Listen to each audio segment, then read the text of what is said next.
All right, you guys. So, hi. Just want to come to you guys and give you an update on what is going on. So, I have survived Med-Surg II. I can't believe it. Okay, so just giving you guys an update on what's going on. So, this is I just completed block 2 of nursing, which consisted of Med-Surg II, Patho 2, and leadership. And I must tell you, it has been a ride. Okay, a lot going on. However, I did it. I'm super excited. So initially, when the first block started, which block 1 of Med-Surg, we only had Med-Surg 1 and we had Patho 1. So we had 2 classes in an 8-week block. So this block, the second block, spring 2022, we had Med-Surg 2, Patho 2, and we had a leadership course. So 3 classes, 8 weeks. It was a lot. However, we survived. I passed. Med-Surg finals were last night, so that went absolutely great. I'm super excited. Not only did we have Med-Surg finals, we had our last Patho exam last week, so we completed that. And on top of that, we had HESI exams. So basically what HESI exams are, they're standardized testing to let the college know what all of the students know, what we have learned thus far since we've been in nursing school. So all of that information was compiled, and they get these numbers and they figure out where we are, all this data analysis and all this stuff to see where we are, to gauge where we are as students. So pretty good.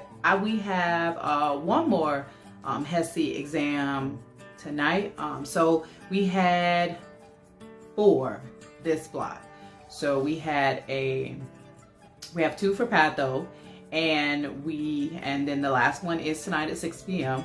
And then we had a Med-Surg HESI, and then we had a leadership HESI on top of our Med-Surg finals, on top of our Patho finals, and we had something that's called a signature assignment. So basically what a signature assignment is, it is a case scenario. It's like a patient scenario, and it's an evolving patient.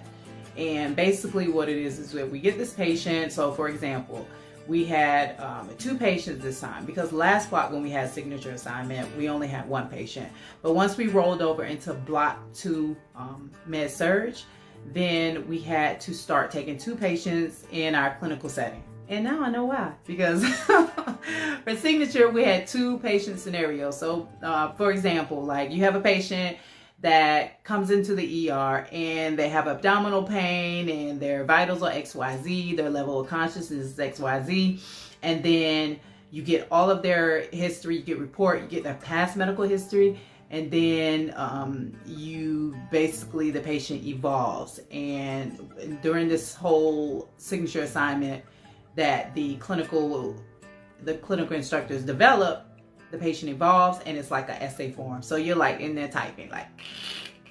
So I was in there I was going hard.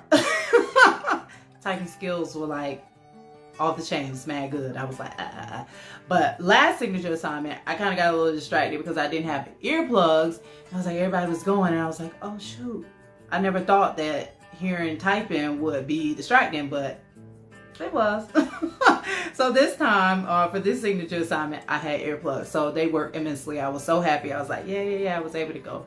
I was banging it out. And then I wasn't able to hear anything, and it was silent, and I was gone, right?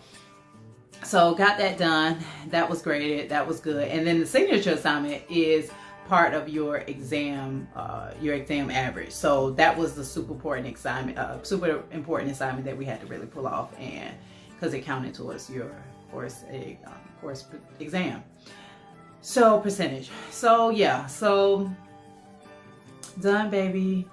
Yeah, feels great. So I mean, it was really challenging for me, this block. I cannot deny that, because block 1 Med-Surg and Patho was challenging back in January, because I did get COVID. And I was like, oh, I'm not going to be able to pull this off. But I was able to pull it off, pull through, and I was able to get through the first block. But this block 2, I did have some personal crisis, on top of, you know, my family, on top of, you know, this accelerated BSN program. It is not easy. And then work compounded on top of that was not easy for me because I am a patient care assistant too, and I do work at one of the local hospitals here in Lexington, Kentucky, and I work on an ortho unit. And I mean, it was just a lot, and just not having adequate time to study like I'm accustomed to.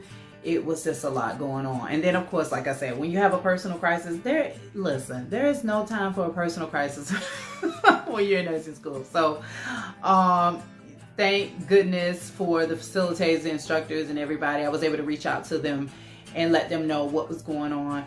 And they were able to, you know, support me through what was going on. And I think it was really, really cool. So if you're in nursing school, if you're in any program, make sure you keep your instructors, the facilitators, and everybody abreast of what's going on with you, because I mean, they could be a support system. They can be a lifeline when you're going through, and even if it's a personal crisis, you don't have to, you know, expose or, you know, tell them what specifically is going on with you.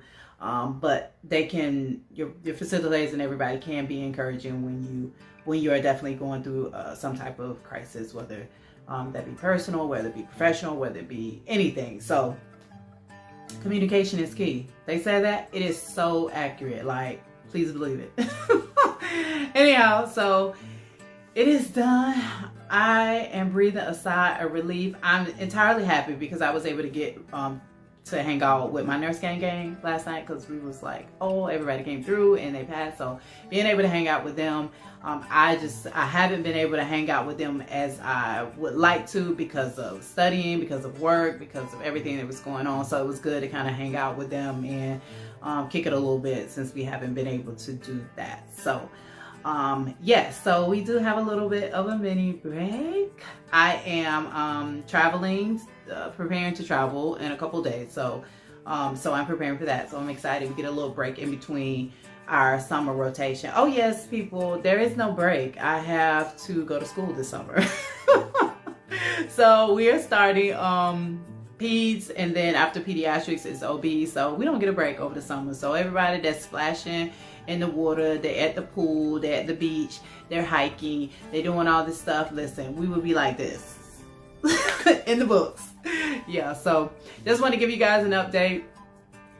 Med-Surg. Let me explain something to you guys. Med-Surg is a difficult course. It is content heavy. It is content dense.